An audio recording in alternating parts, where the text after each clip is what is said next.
Shari, here we are. Here we are. What is the day today? Today is January 26th, the day that I made a phone call. Well, actually, I made a phone call a couple of days earlier and said, what do you think about this convoy? Think it's going to happen? And he said, well, I'm going to Ottawa. Yes, and I'm like, where are you going to Ottawa? And then you said, I'm going to go on Wednesday. Well, I'm like, maybe I'll go with you at the same time. Yes. And that was kind of happened organically and just spontaneously to a certain extent. And we drove to Ottawa.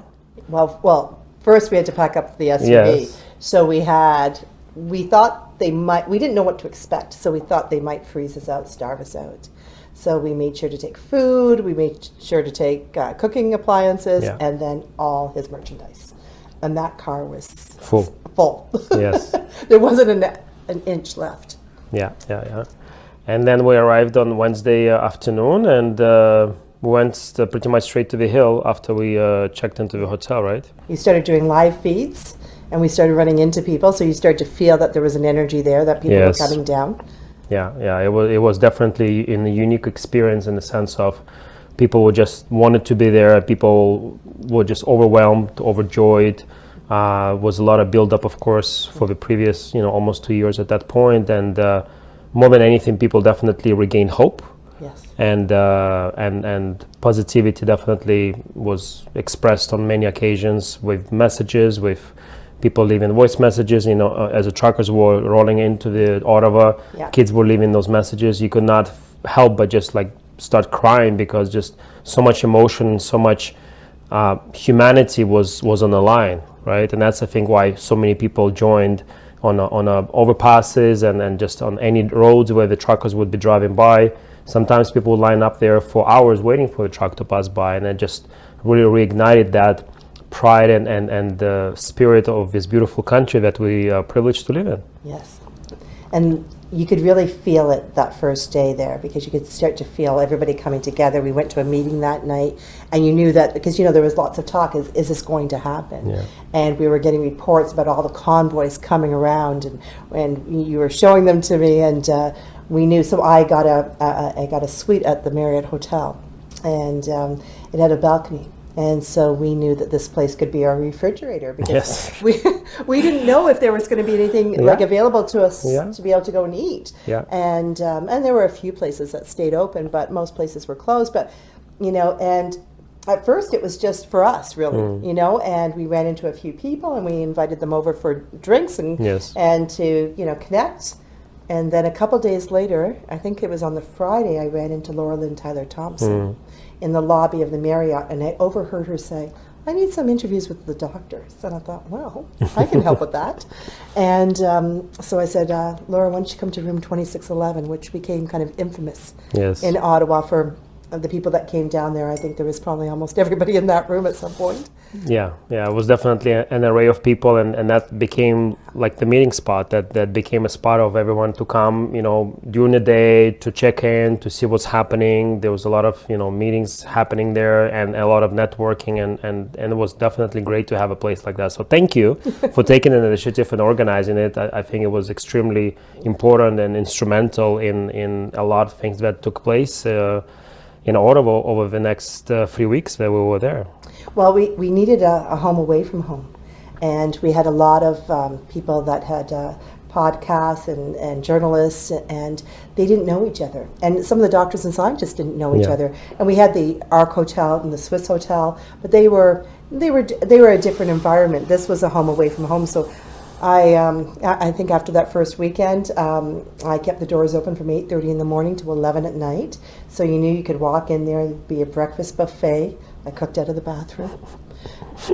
That was a bit of a task. I had some help sometimes, and you could come by for a cup of coffee, or later in the day for some hors d'oeuvres and some cocktails. And that evening there was something out of that slow cooker. So there was a place to go to eat, to meet people. Podcasters would come in, and there would be Dr. Paul Alexander, Dr. Roger Hodkinson, and they would go out into the hallways and give interviews immediately. So these people would have had no access. We were all at different hotels, and it brought people together. Yeah, it created a really cool environment. It was more relaxed. It was not that formal, and it was just a good space of again, people coming together, like-minded, with a mission, driven, committed to figure it out. And I think again, that's what I believe really helped us to move forward in whatever way we could over the last 3 years, almost for most of us, is that we are committed to figuring this out, right? And then people are here for bigger vision than us ourselves, and we understand that we need to be involved, we need to be instrumental, we need to be strategic and creative, and again, having a space where people would come together and share the ideas and do some brainstorming and even share feedback, right? Because again, we might think other people think in a certain way, but until you have a personal interaction, it's difficult. So again, thank you for organizing, because it was extremely important for us to be able to come together and then be face to face rather than just on the Zooms or video calls. There's something special about humans coming together and exchanging that energy and giving a hug and shaking a hand.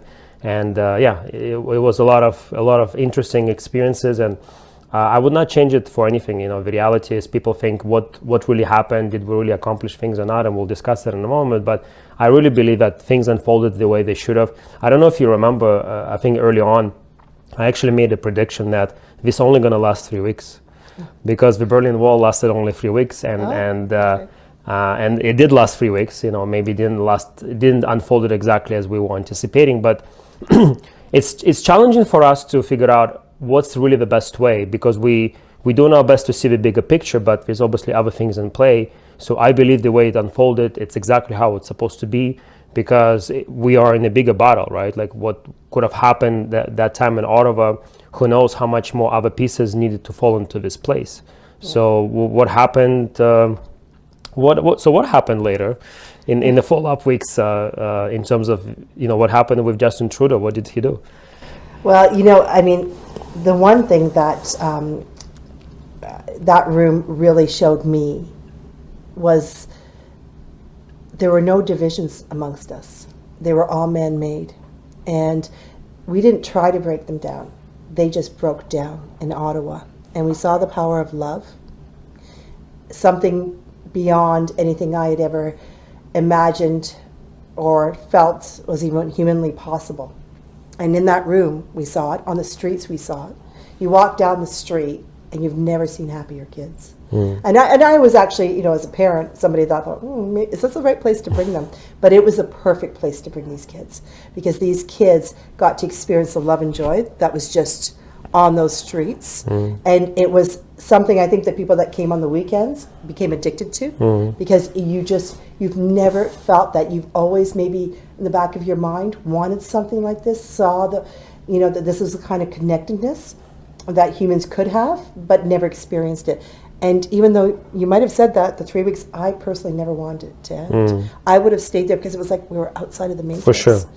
And it was especially what led up to that, those almost 2 years of lockdowns and all the restrictions, and for some children, especially if they were young, and in 2020, they don't even know how it is to be a human in a society with no restrictions, with no nonsense mandates, and being fearful of other humans, right? Yeah. So, Ottawa was almost this oasis of freedom, oasis of just humanity and freedom, and people coming together and just being joyful, being human is really what our strength is. And that's where I think, again, was such an important concept of what happened in Ottawa. It's more than anything, it gave us an opportunity to come together and leverage each other's strengths, each other's understanding, and reconnect again why we're really here, with the purpose. Because at the end of the day, most of the actions that we take are driven by reason, right? So what is the reason for people come and being there? What is the reason for us to even exist and make a difference in this world, right?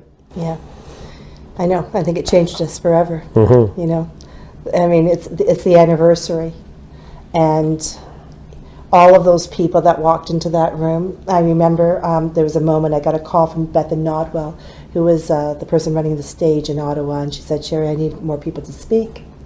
And in walked Randy Hillier with Sandy Williams, a rancher from Alberta. And I sat there listening in awe. This man was so calm, and he saw the whole picture. And I said to him, "Sandy, would you like to speak on stage?" And he said, "No, I don't think it's my thing, Shari." An hour later, I got a phone call. And he said, I might give it a try.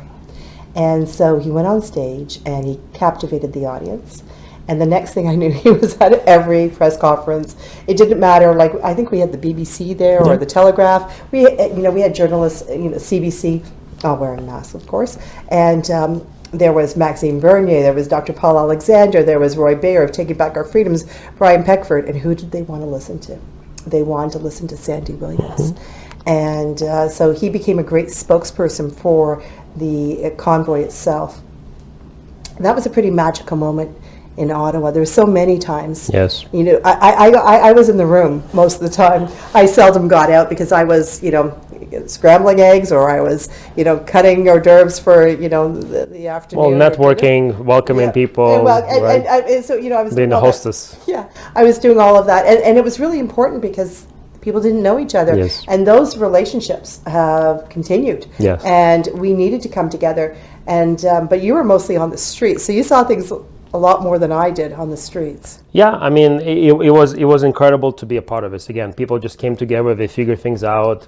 All the lies that the government was trying to say about the convoy was definitely lies, because the streets were clean, the snow was removed, there was free food everywhere. People just was willing to do whatever it takes to make it positive and pleasant experience for everybody, and even the crime went down in the downtown Ottawa, first time in a long time. And that's just, again, because of people being there, people being positive, people being helpful. And that was really incredible to witness, and all the speakers, and we have different dance parties, and just people wanted to leave, right? It was almost like the best way you could make a statement is just to be in your civil disobedience, just being you, just being human. There was flowers and flags and bouncy castles and everything else, right? Do you remember the hot dogs? So the police stopped, I think somebody donated thousands of hot dogs, and the police stopped all this. And so they got really smart. They got their fake designer bags and they put them in. Do you remember this? No. They did. They put, I forget who did this, but she put them in her designer bag. That's funny. And she took them into, so that we got those hot dogs. That's hilarious. But yeah, I mean, we were creative. There was a time when the government made it illegal to bring the fuel to the truckers, right? So then you could see just the floods of people just marching with jerry cans, right? Yes. So they couldn't tell. Exactly, right? Which one was it? So again, just people coming together, being. And then I remember when they did put a parties, but people would put like the names of all the politicians and the Dr. Tam, etc. on it, right? So people just wanted to have fun. People just wanted to bring some humor, just light up the mood and all that stuff. So it was definitely a once in a lifetime experience, just a true expression of freedom and just what it is to be a Canadian, kind, supporting, caring, and just again coming together as one nation. And leveraging each other's differences, and at the same time with respect and acknowledgement that ultimately what really can unite us all is this, eternal love for freedom and just what it is can mean for us, but more importantly for our kids in the future. Yeah. And then things changed. Yeah, so I mean, as most of you know, the government was definitely threatened, and that's what I would been saying for the longest time, is that when you see desperation rise, aggression will have to rise at the same time, because when somebody is desperate, they don't really know what to do. The only outlet for them is to become aggressive, and that's exactly what happened. Of all the days, Justin Trudeau decided to invoke Emergency Act on a Valentine's Day, right? So the February 14th, at least for Canadians, going forward, will have a double meaning, in the sense of that's the day that he chose to pretty much show his love for the truckers and everyone who was there at that point. And again, that was just act of desperation, right? And people might say, if maybe we would not stay there that long, maybe it would not happen. But the point is, we needed to expose who these people really are. Yeah. I really believe that up to the truckers movement, everything that we've been doing was important, but it was difficult for us to kind of break through the censorship, right? We had countless of protests with thousands, tens of thousands, even hundreds of thousands of people. Yeah. But mass media was not really reporting it. So what truckers were able to accomplish, because it was such a big, they even broke a Guinness World of Record, right, for the longest convoy ever. So it was that big. Even though we're just a fringe minority, it was that big, it was impossible for the mass media to ignore us. And that's really what, in my opinion, was one of the biggest accomplishments of the trucker convoy, is that more people knew about what's really going on. More people knew that someone is opposing what's happening because it's not right. Because the way the brainwash propaganda works for the general public is that they condition you to believe that what's happening is normal, what's happening exactly how it's supposed to be. And if you don't have anyone opposing or even questioning what's really happening, people take it as a truth. Yeah. But once you have someone opposing what's really taking place, you're given an opportunity to somebody else to start questioning. Right. They might not agree with you, but at least you start that spark of questioning. Maybe there is something wrong with what's taking place right now. Maybe there is something overreaching and overpowering with the government measures. Maybe there is something way bigger of what they're really doing behind the scenes of what's going to come later. So that's what I believe the trucker convoy was able to accomplish at first, is to bring into the general public a conversation more than anything. Yeah. And within the conversation, you can start unfolding and unraveling this whole thing. And yes, I mean, that's what happened, that on February 14th, the Emergency Act was declared, and it was an act of desperation, because they tried desperately to control it, to contain us, but they couldn't. So that was almost like a threat, right? Because they didn't go all in terms of getting rid of us in Ottawa, but they wanted to kind of show us that they mean business to a certain extent. And that's where people still were willing to stand and hold the line. We will remain peaceful this whole time. There was a lot of times when the government tried to plant some weapons or whatever else. They tried to portray the convoy as extremists, etc.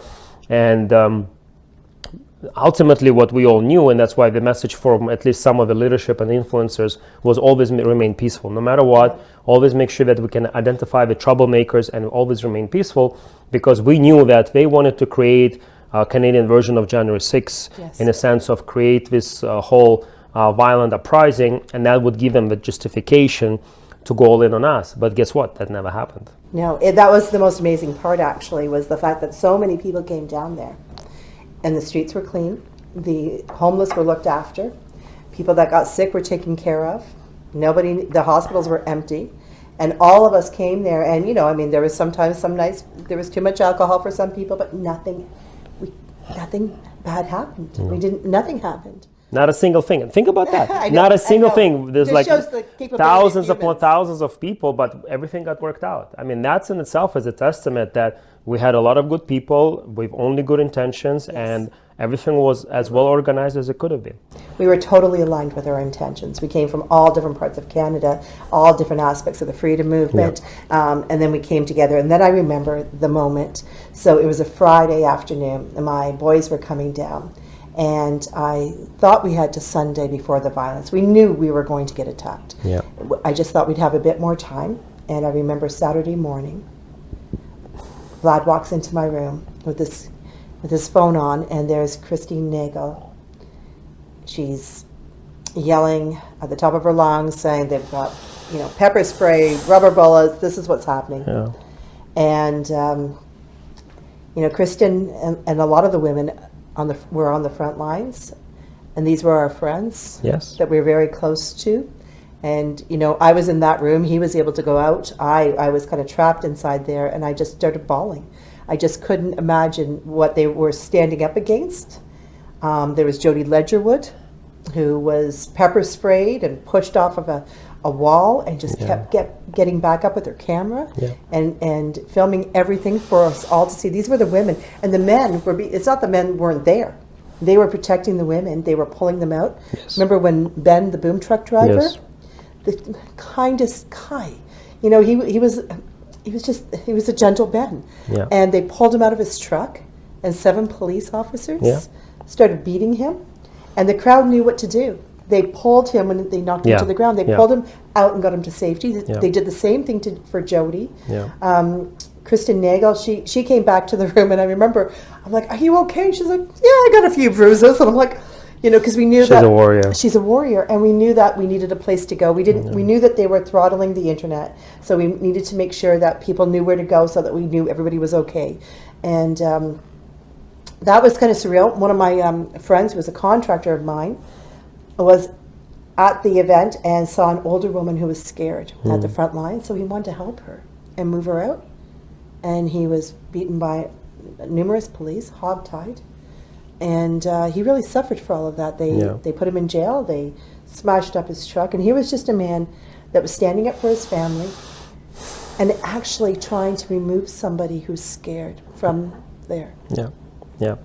Yeah, I mean, everyone saw what happened, or if you didn't, I highly encourage you to see the extent of brutal force that was executed against peaceful Canadians. And in my opinion, it's definitely the dark day in the Canadian history, probably one of the darkest, because, again, there was no violence except from the criminal government, tyrannical government, and the all the agencies that were implemented, from RCMP to the police to whatever special units that was used from Quebec.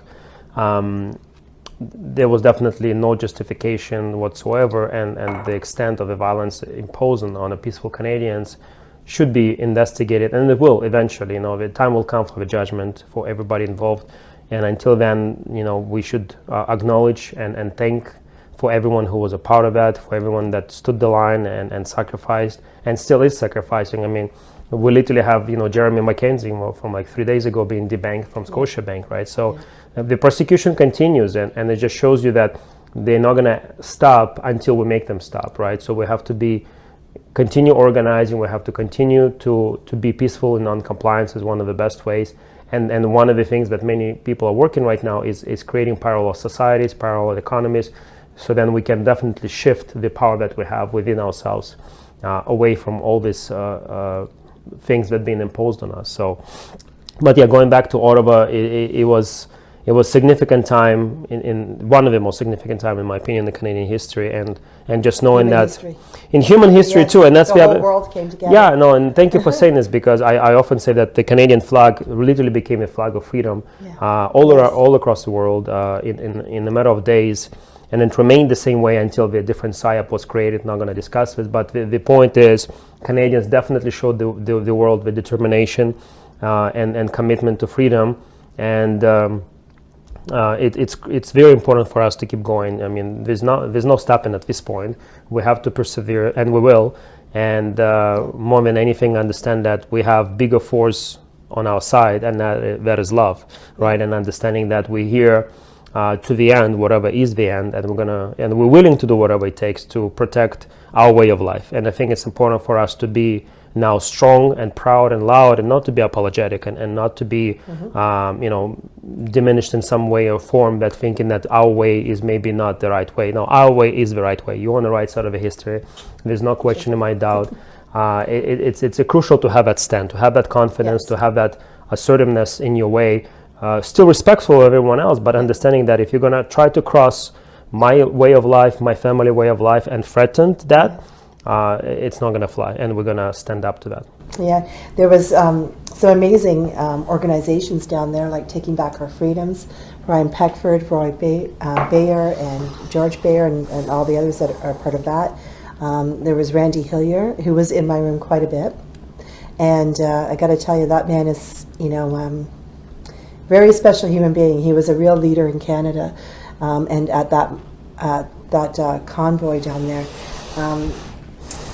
he carried the weight. Yeah, I think the history will show later that Randy definitely sacrificed a lot, and he definitely laid all on the line. I mean, I didn't see any other elected official. We obviously had Maxime Bernier, we'll talk in a moment, but from elected officials, Randy Hillier definitely was the one leading the charge, willing to compromise himself, putting the nonsense fences around, and just bringing the farmers and etc. Right? That was an amazing moment. Yeah. He came into my room and he said, "There's 300 tractors coming." I'm like, "No way. How are they going down the highway?" Yeah. And so I had to go out and see them, and then you couldn't believe what that man did. Yeah.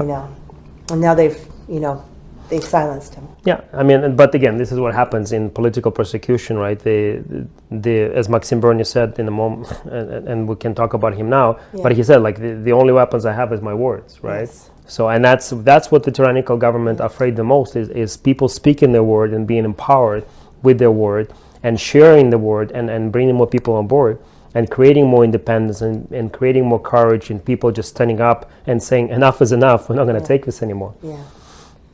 Yeah, we were pretty lucky to go down there. I'm so lucky that I actually had you to go down with. I mean, who else would be better to go down there with? Thank I you. mean, it was Thank quite you. amazing. I mean, you've been a warrior since the beginning, since Adam Skelly. I first saw you there with your camera, not knowing exactly who you were. Yeah, And you've been out there, you know, fighting for Canadians this entire time, and you've paid a considerable price for that. We all make our sacrifices, and the reality is, you know, and this is kind of my golden line going forward, is that as much as we experience, and I'm using that word very strategically, you know, it's not suffering or joyful, it's just an experience, right? We just certain labels we're putting on those experiences.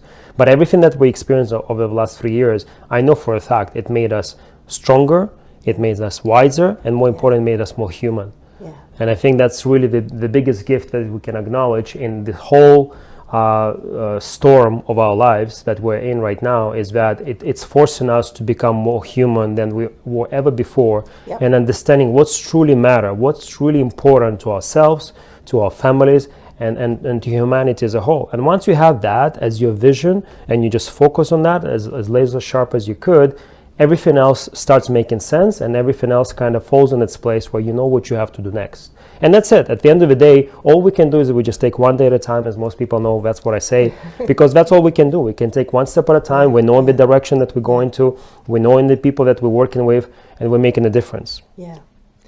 No, it absolutely. I mean, I think that a lot of us have been asleep at the wheel for the last, you know, depending how old you are, 50 years. And, you know, and we got seduced by our, you know, our easy lives. But I think all of us inside of us, or at least the people that have joined into this movement, have been aching for that connectedness to something. For sure. And we didn't really know what it was. And the convoy really showed us what that was. It was the connections. It was the love. It was the power of that. And I personally believe that no matter what they throw at us, as we come together, more and more, and the world is coming together. I mean, that's what the convoy did. It lit, you know, the flame of, you know, of freedom in the hearts and souls of people around this world. Yes. And that's what they really accomplished. And from that, people are coming together and coming together. Yeah. And I think that's going to shift our world. Well, it already has. And that's kind of how I see it. I mean, even if we don't do anything else going forward, things are already unfolding, but why wouldn't you want to be evolved even more? Yeah. And understanding that even from small amount of actions, and that's the other thing too, is, you know, a lot of criticism and whatnot happens where people really question what have we really done in the last 3 years, what we have really accomplished. But if you look on the other side, where this all been planned for decades, with unlimited amount of money, technology, and all the powerful people in all the right places, look how much pushback we were able to provide to them. Just handful of regular people just being organized and using whatever skill sets that might have, whatever limited resources that might have. But I know for a fact the reason why we're definitely winning, and we will finish this with the biggest win ever, is because as much as we have resources in terms of technology and maybe money and whatever else, the biggest resource is actually on our side, and it's the people. And it's the people that have different skill sets and different passions, and then us coming together and being that human and being that creative and intuitive and understanding that, again, we are committed to do whatever it takes. And once you put everything on the line, everything shifts, right? Everything shifts. Yeah. Well, I'd like to thank all the truckers, the farmers, and every single person that came down to Ottawa and supported the convoy, and all the people around the world that were chanting for us, donating, creating convoys in their own country. You know, you became part of our new family. Yes. And thank you, you know, for all those sacrifices that you made coming down there in that cold weather and showing us the way that, you know, we need to go, and showing the world how to come together. Yes, yes. And a special message that we want to give would be to Justin Trudeau, to our Prime Minister. Yes. This is a message for his Valentine's Day new celebration. Again, it's going to be infamous in the history of Canada now, February 14th. And we actually want to everyone leave a special message on all the social media platforms. Absolutely. Right? Yes, we're going to have a little website out, and the hashtag is not going to take it anymore. And so please join us. This will start spreading around social media, that we're all going to take part in sending him a very special Valentine's Day card that he'll never forget. You know, because he tried to break us down, he tried to silence us, and he tried to divide us. but we got stronger, and we got louder, and we came together. And so we need to send a message to him that we're not going to take this anymore. Yeah. And then the other special initiative that I would like to create is for all the children in Canada, is to create a kids toy truck drive that you can bring to your local MP, to the Member of Parliament, and with a special note that you can address to the Prime Minister. And we want the MPs to read those notes in the Parliament addressing the Justin Trudeau.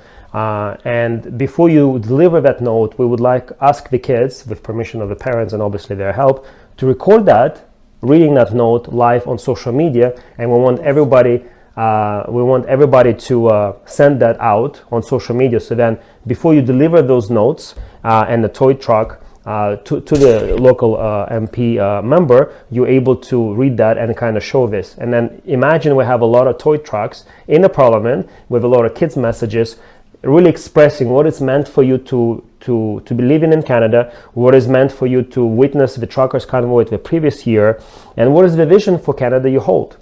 And those messages, I think, is very crucial for us to be addressed in the House of Commons. I want to invite you to be part of something on Valentine's Day.